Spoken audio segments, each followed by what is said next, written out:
Assalamualaikum warahmatullahi wabarakatuh. Sahabat semuanya, bertemu kembali dengan channel Diskusi Hukum. Di video kali ini, saya akan bahas tema tentang pinjam pakai barang bukti perkara pidana.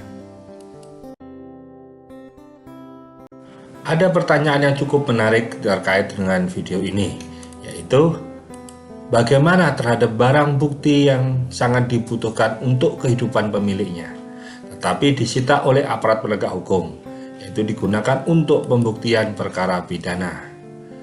Solusinya yaitu ajukan pinjam pakai barang bukti.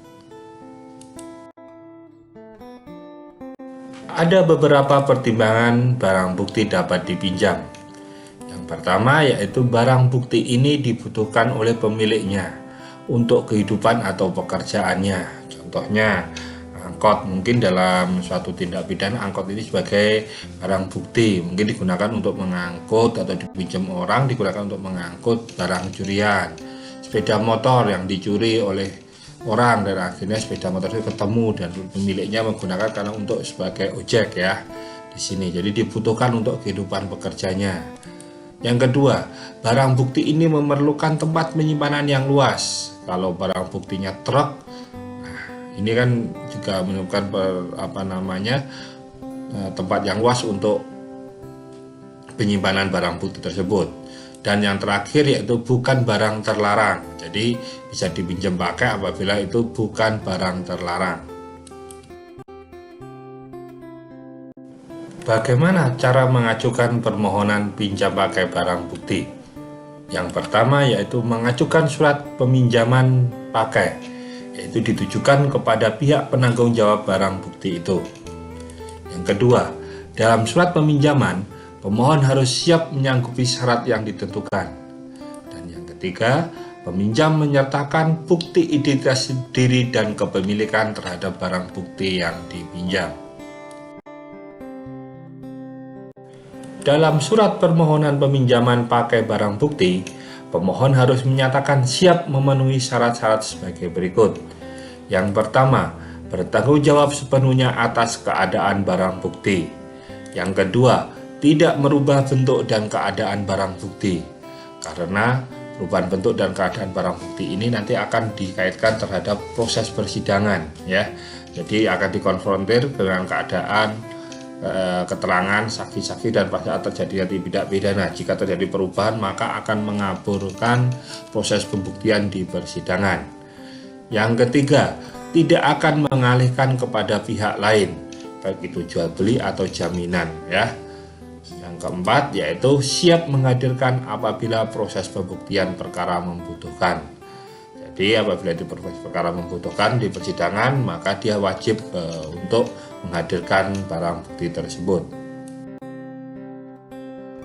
Surat permohonan peminjam pakai barang bukti ditujukan kepada yang pertama penyidik, yaitu jika pada proses penyidikan ya, pada kepolisian. Yang kedua penuntut umum jika pada proses penuntutan, yaitu di kantor kejaksaan.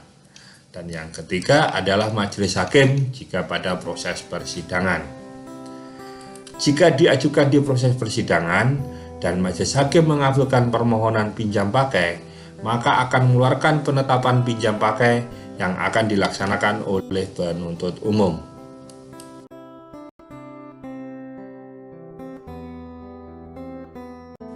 Catatan dalam peminjaman pakai barang bukti. Yang pertama yaitu jika peminjaman dilakukan pada saat proses penyidikan.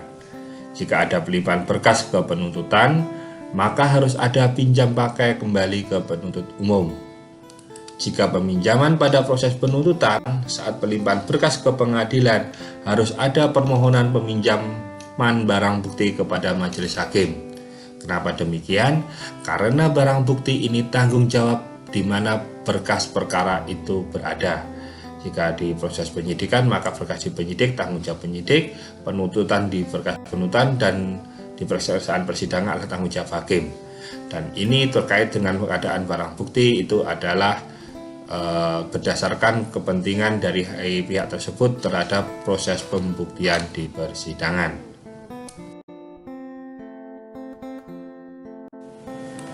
Ini ada contoh surat peminjaman barang bukti, bisa di-download link di bawah ini atau di kolom deskripsi channel ini. Ini linknya ya, silahkan disalin untuk di-download ya jika Anda memerlukan contoh dari surat peminjaman barang bukti. Nah, tadi video penjelasan dari kami, saya ucapkan terima kasih sudah menonton video ini. Jika Anda suka dan merasa ada manfaat video ini, silahkan like dan share video ini. Dan bagi Anda, silahkan klik tanda lonceng dan subscribe channel kami. Anda akan mendapatkan pemberitahuan dari video kami selanjutnya. Sampai bertemu kembali di video kami yang akan datang dengan tetap pada pembahasan masalah hukum dan kita belajar hukum bersama. Sampai jumpa.